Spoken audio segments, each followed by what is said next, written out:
Hey everyone, I'm here with Andreas, the producer on The Eternal Life of Goldman. Now, The Eternal Life of Goldman stars a very old man, and it's not very often you see old men in the starring roles of video games.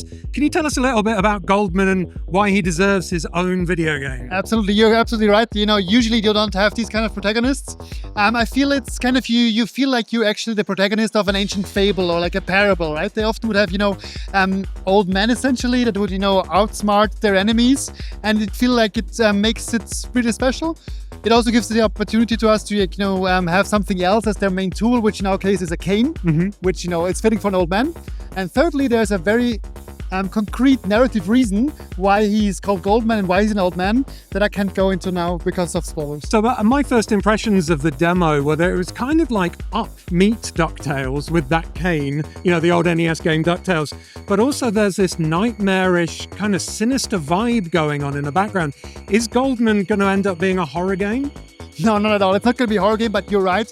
There is a bizarreness and weirdness to it. So I feel like, it goes well with the theme of fables or fairy tales. You have the beautiful and the bizarre, the macabre and the frightening, like the terrifying next to each other. So I think it's not going to be a horror game, but it's going to go places that are dark and deep, definitely.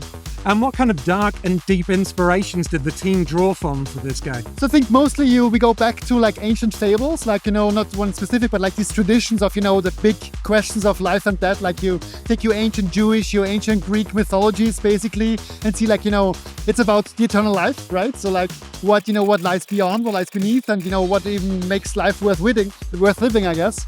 So I think it's more about, the darkness and the existential questions. And actually, if you have a close listen to the announcement trailer and you hear the audio, what's being said in the trailer, that already gives you a hint what the game main horror or themes are about. So I think it's really homing in on the fear within us that is kind of exemplified in these bizarre creatures. But it's not like one thing. It's really like what makes these myths and these ancient fears kind of go together. Okay, well, in terms of that trailer, I saw a couple of enemies in there that they look like caterpillars, but they also had a fairly suggestive design to them. Do you know what I mean? No, they look a little bit penisy. Oh! Does that say something about Goldman's psyche? Is this game taking place inside his mind? I cannot neither deny nor confirm that.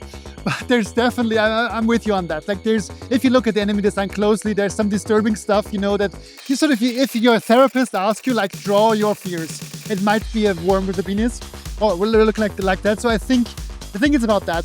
It's, I would say like, challenging these deep fears and just like having them in those kind of frightening creatures. But in the end, it's of course what you see in them. Oh no, that's Freudian. Yeah. Oh, uh-oh.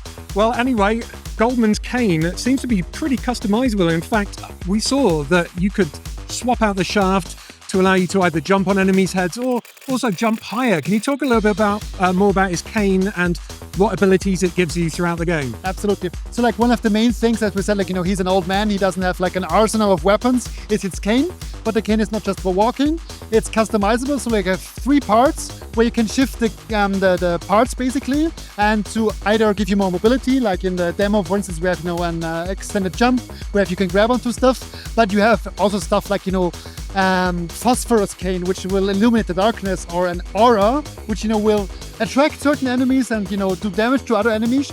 So it's essentially like basically choosing the right combination of equipment for each situation. I want to emphasize though, like we want to keep this accessible and like easy to switch. You can switch on the fly, as you said, like while playing.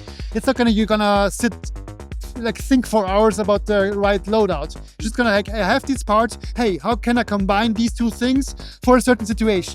And we just wanna basically play around with that and give players the ability, but also like you mentioned Ducktales before, and it's a cool inspiration. But in Ducktales, it was essentially just for jumping, and the cane is more than just a pogo stick. It it can be customized. It can be like a really effective and versatile tool. And I think just playing around with that and really focusing on what the cane can do, I think it's one of the strengths of the game. Awesome. Now, in terms of the Kane's upgrades, I presume we don't get them all at the same time. Does that mean that this game is going to be more of a Metroidvania style game, or is it a linear side-scroller? As you were saying, there's a linearity to the game, so basically it's a narrative experience, right? You want to be in the story back and forth. You're not going to be like, sort of, thinking like mechanically. Like in Metroidvanias, you often have this kind of backtracking, and then you find an ability, you go back there. I think for us, it has elements of that because there's stuff in Metroidvanias that we like a lot, right? Especially you like the world opening up, getting new abilities and making that abilities or that gear, worthwhile and make it count, right? So I think that's what we're trying from there. But I think we have a bit more of a focused narrative experience. There is a bit of non-linearity in the path you choose, but it's not a full-fledged Metroidvania. So we like to call it like a platform adventure, actually. Like there's an adventure part, of finding new areas, finding new biomes, but the core mechanics is the platforming. Awesome. Now, one of the things that stands out about the game is its visual style. It all looks hand-drawn, but I've heard the team on this game is very small. Have they used any AI or anything in the process of creating the look for the game? There is no AI involved in that game, so everybody, it's really people sitting down on their desks for weeks, months, and actually can take up to a year for a biome to be finished. So it's really like hand-drawn. So you're gonna, first by hand on a piece of paper, sketch that, then use your tools to bring it into the game. It's that classic line art. I mean, you could tell the AI to do something, but it's not gonna come out like this. And I think that level of detail and also that it all fits together, right? It all makes sense and also works as a game because, there's also stuff it has to, you have to understand as a player where you're going. AI can't do that, even in 20 years. Right. And I think the only way of really getting this done is, okay, like, you're going to do this right, we're going to sit down, we're going to paint it, we're going to paint some more, and then we're going to do some more painting and animating. And that's essentially what WP has been doing for the past couple of years. Awesome. Well, the game looks great, Andreas, and I hope we don't have to wait an eternity for the Eternal Life of Goldman.